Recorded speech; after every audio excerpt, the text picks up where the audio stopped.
आज तुझे कुछ देने के लिए बढ़े हैं परम पिता के हाथ। भर ले झोली तू रत्नों से भर। ओम शांति। आज 8 मई 2020 के साकार बाबा के महावाक्य हैं। आज की मुरली में प्यारे बाप दादा ने 5 मुख्य स्वमान दिए। पहला है, मैं अविनाशी ज्ञान रत्नों की कमाई जमा करने वाली आत्मा हूँ। मैं आत्मा बेहद की वैरागी हूँ। मैं आत्मा डबल अहिंसक हूँ। मैं आत्मा सफलता मूर्त हूँ। मैं आत्मा डबल लाइट हूँ। आज के महावाक्यों का सार है, मीठे बच्चे, बाबा आया है तुम बच्चों को अविनाशी कमाई कराने। अभी तुम ज्ञान रत्नों की जितनी कमाई करना चाहो कर सकते हो। बाबा ने प्रश्न पूछा, आसुरी संस्कारों को बदलकर दैवी संस्कार बनाने के लिए कौन सा विशेष पुरुषार्थ चाहिए? उत्तर है, संस्कारों को बदलने के लिए जितना हो सके देही अभिमानी रहने का अभ्यास करो। देह अभिमान में आने से ही आसुरी संस्कार बनते हैं। बाप आसुरी संस्कारों को दैवी संस्कार बनाने के लिए आए हैं। पुरुषार्थ करो। पहले मैं देही आत्मा हूँ, पीछे यह शरीर है। आज का गीत है, तूने रात गवाई सोए के, दिवस गवाया खाए। हीरा जन्म अनमोल था, कोड़ी बदले जाए। ओम शांति। यह गीत तो बच्चों ने बहुत बार सुने हैं। रूहानी बच्चों प्रति रूहानी बाप सावधानी देते रहते हैं कि यह समय खोने का नहीं है। यह समय बहुत भारी कमाई करने का है। कमाई कराने के लिए ही बाप आया हुआ है। कमाई भी अथाह है। जिसको जितनी कमाई करनी हो उतनी कर सकते हैं। यह है अविनाशी ज्ञान रत्नों से झोली भरने की कमाई। यह है भविष्य के लिए। वह है भक्ति, यह है ज्ञान। मनुष्य यह नहीं जानते हैं कि भक्ति तब शुरू होती है जब रावण राज्य शुरू होता है। फिर ज्ञान तब शुरू होता है जब बाप आकर राम राज्य स्थापन करते हैं। ज्ञान है ही नई दुनिया के लिए, भक्ति है पुरानी दुनिया के लिए। अब बाप कहते हैं, पहले तो अपने को देही समझना है, अर्थात आत्मा समझना है। तुम बच्चों की बुद्धि में है, हम पहले आत्मा हैं, पीछे शरीर हैं। परंतु ड्रामा प्लान अनुसार मनुष्य सब रॉन्ग हो गए हैं, इसलिए उल्टा समझ लिया है कि पहले हम देह हैं, फिर देही हैं। बाप कहते हैं, यह तो विनाशी है, इसको तुम लेते और छोड़ते हो। संस्कार आत्मा में रहते हैं। देह अभिमान में आने से संस्कार आसुरी बन जाते हैं। फिर आसुरी संस्कारों को दैवी बनाने के लिए बाप को आना पड़ता है। ये सारी रचना उस एक रचता बाप की ही है। उनको सब फादर कहते हैं। जैसे लौकिक बाप को भी फादर ही कहा जाता है। बाबा और मम्मा ये दोनों अक्षर बहुत मीठे हैं। रचता तो बाप को ही कहेंगे। वह पहले माँ को एडॉप्ट करते हैं, फिर रचना रचते हैं। बेहद का बाप भी कहते हैं, मैं आकर इनमें प्रवेश करता हूँ। इनका नाम बाला है, कहते भी हैं भागीरथ। मनुष्य का ही चित्र दिखाते हैं, कोई बैल आदि नहीं है। भागीरथ मनुष्य का तन है। बाप ही आकर बच्चों को अपना परिचय देते हैं। तुम हमेशा कहो, हम बाप दादा के पास जाते हैं। सिर्फ बाप कहेंगे तो वह निराकार हो जाता। निराकार बाप के पास तो तब जा सकते जब शरीर छोड़ें, ऐसे ही तो कोई नहीं जा सकते हैं। यह नॉलेज बाप ही देते हैं। यह नॉलेज है भी बाप के पास। बाबा कहते अविनाशी ज्ञान रत्नों का खजाना है। बाप है ज्ञान रत्नों का सागर। पाने की बात नहीं, ज्ञान रत्नों का भंडारा है, उनमें नॉलेज है। नॉलेज पाने को नहीं कहा जाता। जैसे मनुष्य को बैरिस्ट्री, डॉक्टरी आदि की नॉलेज होती है, यह भी नॉलेज है। इस नॉलेज के लिए ही ऋषि मुनि आदि सब कहते आए। रचता और रचना के आदि मध्य अंत की नॉलेज हम नहीं जानते। वह तो एक रचता ही जाने। झाड़ का बीज रूप भी वही है। सृष्टि के आदि मध्य अंत की नॉलेज भी उसमें है। वह जब आए तब सुनाए। अभी तुमको नॉलेज मिली है तो तुम इस नॉलेज से देवता बनते हो। नॉलेज पाकर फिर प्रारब्ध पाते हो। वहाँ फिर इस नॉलेज की दरकार नहीं रहेगी। ऐसे नहीं कि देवताओं में यह ज्ञान नहीं है तो अज्ञानी है, नहीं। वह तो इस नॉलेज से पद प्राप्त कर लेते हैं। बाप को पुकारते ही हैं कि बाबा आओ, हम पतित से पावन कैसे बने। उसके लिए रास्ता अथवा नॉलेज बताओ, क्योंकि जानते नहीं। अभी तुम जानते हो हम आत्माएं शांति धाम से आई हैं। वहाँ आत्माएं शांत में रहती हैं। यहाँ आए हैं पाठ बजाने। यह पुरानी दुनिया है तो ज़रूर नई दुनिया थी। वह कब थी, कौन राज्य करते थे, यह कोई नहीं जानते। तुमने अभी यह बाप द्वारा जाना है। बाप है ही ज्ञान का सागर, सदगति दाता। उनको ही पुकारते हैं कि बाबा आकर हमारे दुख हरो, सुख शांति दो। आत्मा जानती है परंतु तमो प्रधान हो गई है, इसलिए फिर से बाप आकर परिचय दे रहे हैं। मनुष्य न आत्मा को न परमात्मा को जानते हैं। आत्मा को ज्ञान ही नहीं जो परमात्म अभिमानी बने। आगे तुम भी नहीं जानते थे, अभी ज्ञान मिला है तो समझते हैं बरोबर सूरत मनुष्य की थी और सीरत बंदर की थी। अभी बाप ने नॉलेज दी है तो हम भी नॉलेजफुल बन गए हैं। रचता और रचना का ज्ञान मिला है। तुम जानते हो हमको भगवान पढ़ाते हैं तो कितना नशा रहना चाहिए। बाबा है ज्ञान का सागर, उनमें बेहद का ज्ञान है।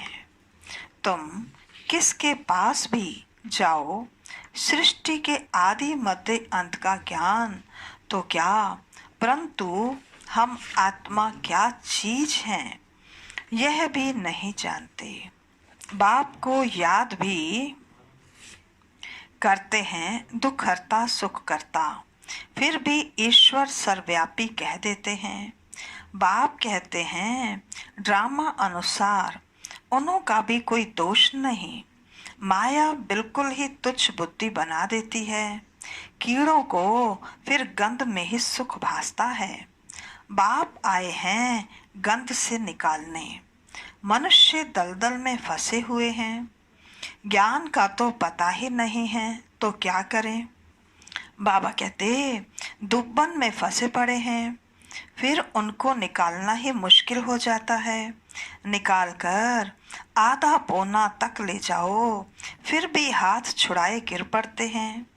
कई बच्चे औरों को ज्ञान देते देते स्वयं ही माया का थप्पड़ खा लेते हैं, क्योंकि बाप के डायरेक्शन के विरुद्ध कार्य कर लेते हैं। दूसरों को निकालने की कोशिश करते और खुद गिर पड़ते हैं। फिर उनको निकालने में कितनी मेहनत हो जाती है, क्योंकि माया से हार जाते हैं। उनको अपना पाप ही अंदर खाता है। माया की लड़ाई है ना। अभी तुम युद्ध के मैदान पर हो। वह है बाहुबल से लड़ने वाली हिंसक सेनाएं। तुम हो अहिंसक, तुम राज्य लेते हो अहिंसा से। हिंसा दो प्रकार की होती है ना, एक है काम कटारी चलाना और दूसरी हिंसा है किसी को मारना पीटना। तुम अभी डबल अहिंसक बनते हो। यह ज्ञान बल की लड़ाई कोई नहीं जानते।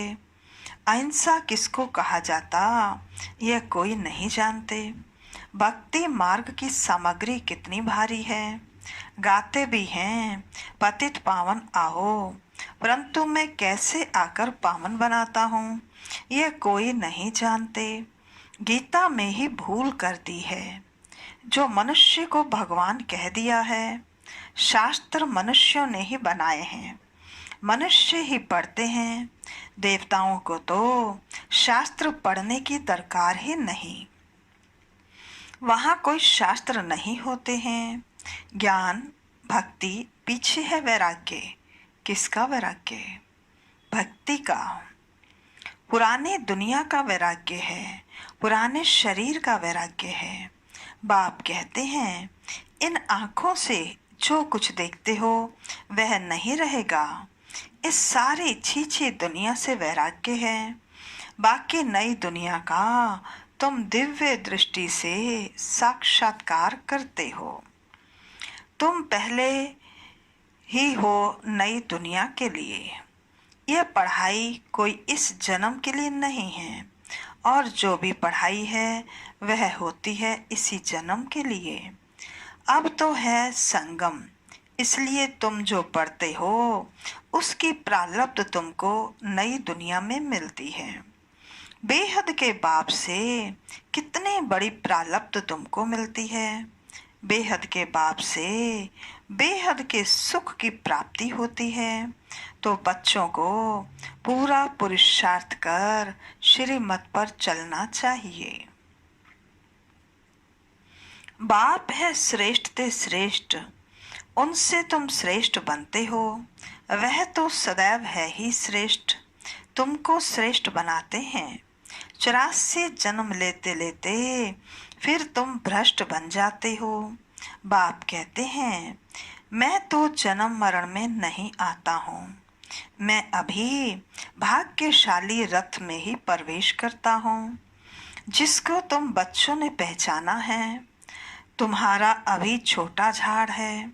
झाड़ को तूफान भी लगते हैं ना, पत्ते झड़ते रहते हैं, ढेर फूल निकलते हैं, फिर तूफान लगने से गिर पड़ते हैं। कोई कोई अच्छी रीति फल लग जाते हैं, फिर भी माया के तूफान से गिर पड़ते हैं। माया का तूफान बहुत तेज है। उस तरफ है बाहुबल, इस तरफ है योग बल अथवा याद का बल। तुम याद अक्षर पक्का कर लो। वो लोग योग योग अक्षर कहते रहते हैं। तुम्हारी है याद, चलते फिरते बाप को याद करते हो। इसको योग नहीं कहेंगे। योग अक्षर सन्यासियों का नामी ग्रामी है। अनेक प्रकार के योग सिखलाते हैं। बाप कितना सहज बतलाते हैं। उठते बैठते चलते फिरते बाप को याद करो। तुम आधा कल्प के आशिक हो, मुझे याद करते आए हो। अब मैं आया हूँ। आत्मा को कोई भी नहीं जानते, इसलिए बाप आकर रियलाइज कराते हैं। यह भी समझने की बड़ी महीन बातें हैं। आत्मा अति सूक्ष्म और अविनाशी है। ना आत्मा विनाश होने वाली है, ना उनका पाठ विनाश हो सकता है। यह बातें मोटी बुद्धि वाले मुश्किल समझ सकते हैं। शास्त्रों में भी यह बातें नहीं हैं। तुम बच्चों को बाप को याद करने की बहुत मेहनत करनी पड़ती है। ज्ञान तो बहुत सहज है, बाकी विनाश काले प्रीत बुद्धि और विपरीत बुद्धि यह याद के लिए ही कहा जाता है। याद अच्छी है तो प्रीत बुद्धि कहा जाता है, और प्रीत भी अव्यभिचारी चाहिए। अपने से पूछना है, हम बाबा को कितना याद करते हैं। यह भी समझते हैं बाबा से प्रीत रखते रखते जब कर्मातीत अवस्था होगी तब शरीर छूटेगा और लड़ाई लगेगी। जितना बाप से प्रीत होगी तो तमो प्रधान से सतो प्रधान बन जाएंगे। इम्तिहान तो एक ही समय होगा ना। जब पूरा समय आता है सबकी प्रीत बुद्धि हो जाती है, उस समय फिर विनाश होता है। तब तक झगड़े आदि लगते रहते हैं। विलायत वाले भी समझते हैं अभी मौत सामने है। कोई प्रेरक है जो हमसे बॉम्ब्स बनवाते हैं, परंतु कर क्या सकते हैं, ड्रामा की नोंद है ना। बाबा कहते अपनी ही साइंस बल से अपने कुल का मौत लाते हैं। बच्चे कहते हैं पावन दुनिया में ले जाओ तो शरीरों को थोड़ी ले जाएंगे। बाप कालों का काल है, यह बातें कोई नहीं जानते। गाया हुआ है मिरुआ मौत मलू का शिकार। वह कहते विनाश बंद हो जाए शांति हो जाए। अरे विनाश बिगर सुख शांति कैसे स्थापन होगी। इसलिए चक्र पर जरूर समझाओ। अभी स्वर्ग के गेट खुल रहे हैं। बाबा ने कहा है इस पर भी एक पुस्तक छपाओ, गेटवे टू शांति धाम सुख धाम। इनका अर्थ भी नहीं समझेंगे, है बहुत सहज, परंतु कोटों में कोई मुश्किल समझते हैं। तुमको प्रदर्शनी आदि में कभी दिल शिकस्त नहीं होना चाहिए। प्रजा तो बनती है ना, मंजिल बड़ी है, मेहनत लगती है। मेहनत है याद की, उसमें बहुत फेल होते हैं। याद भी अव्यभिचारी चाहिए। माया घड़ी घड़ी भुला देती है। मेहनत बिगर थोड़े ही कोई विश्व का मालिक बन सकते हैं। पूरा पुरुषार्थ करना चाहिए। हम सुख धाम के मालिक थे, अनेक बार चक्कर लगाया है, अब बाप को याद करना है। माया बहुत विघन डालती है। बाबा के पास सर्विस के भी समाचार आते हैं। आज विद्युत मंडली को समझाया, आज यह किया। ड्रामा अनुसार माताओं का नाम बाला होना है। तुम बच्चों को ये ख्याल रखना है, माताओं को आगे करना है। यह है चैतन्य दिल वाला मंदिर। तुम चैतन्य में बन जाएंगे, फिर तुम राज्य करते रहेंगे। भक्ति मार्ग के मंदिर आदि रहेंगे ही नहीं। अच्छा, मीठे मीठे सिकिलदे बच्चों प्रति माता पिता बाप दादा का याद प्यार और गुड मॉर्निंग। रूहानी बाप की रूहानी बच्चों को नमस्ते। हम रूहानी बच्चों की रूहानी बाप दादा को नमस्ते नमस्ते नमस्ते। सदा रहेंगे हंसते, बनेंगे फरिश्ते, चलेंगे परम धाम के सीधे रास्ते। धारणा के लिए मुख्य सार। पहला है, एक बाप से अव्यभिचारी प्रीत रखते रखते कर्मातीत अवस्था को पाना है। इस पुरानी देह और पुरानी दुनिया से बेहद का वैराग्य हो। दूसरा, कोई भी कर्तव्य बाप के डायरेक्शन के विरुद्ध नहीं करना है। युद्ध के मैदान में कभी भी हार नहीं खानी है। डबल अहिंसक बनना है। आज का वरदान है, अपने रूहानी लाइट्स द्वारा वायुमंडल को परिवर्तन करने की सेवा करने वाले सहज सफलता मूर्त भव। अपनी रूहानी लाइट्स द्वारा वायुमंडल को परिवर्तन करने की सेवा करने वाले सहज सफलता मूर्त भव। जैसे साकार सृष्टि में जिस रंग की लाइट जलाते हो वही वातावरण हो जाता है। अगर हरी लाइट होती है तो चारों ओर वही प्रकाश हो जाता है। लाल लाइट जलाते हो तो याद का वायुमंडल बन जाता है। जब स्थूल लाइट वायुमंडल को परिवर्तन कर देती है तो आप लाइट हाउस भी पवित्रता की लाइट व सुख की लाइट से वायुमंडल को परिवर्तन करने की सेवा करो तो सफलता मूर्त बन जाएंगे। स्थूल लाइट आंखों से देखते हैं, रूहानी लाइट अनुभव से जानेंगे। आज का स्लोगन है, व्यर्थ बातों में समय और संकल्प गंवाना यह भी अपवित्रता है। व्यर्थ बातों में समय और संकल्प गंवाना यह भी अपवित्रता है। अच्छा, ओम शांति।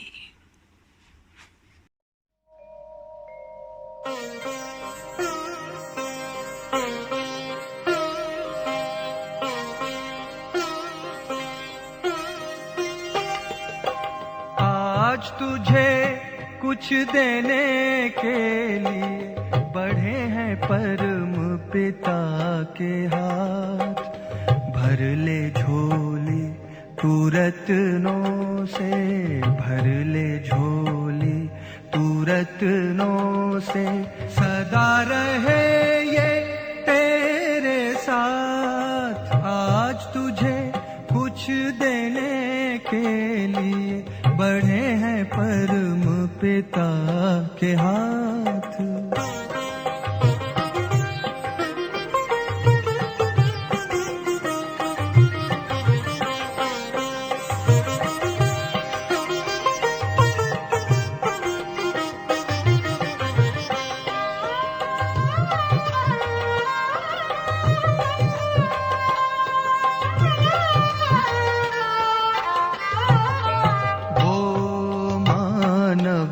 दुनिया में सदा ऊंच कहलाए, बिन सोचे भगवान जिस पर अपना सब लुटाए। लेता चल लुटाता चल, लेता चल लुटाता चल। बढ़े खजाना दिन और रात।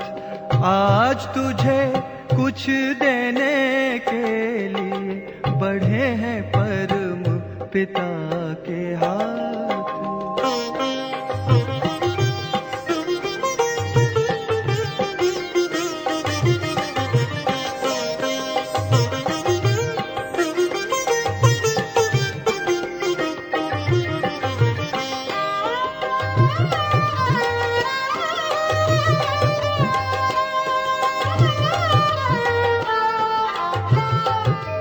सेवा करके जिसने अपना सब कुछ सफल बनाया, उससे ज्यादा और किसी ने ईश्वर से ना पाया। देते समय दाता न पूछे, देते समय दाता न पूछे कभी किसी की जात और पात। आज तुझे कुछ देने के लिए बढ़े हैं परम पिता के हाथ। भर ले झोली तू रत्नों से, भर ले झोली तू रत्नों से। सदा रहे ये तेरे साथ। आज तुझे कुछ देने के लिए बढ़े हैं परम पिता के हाथ।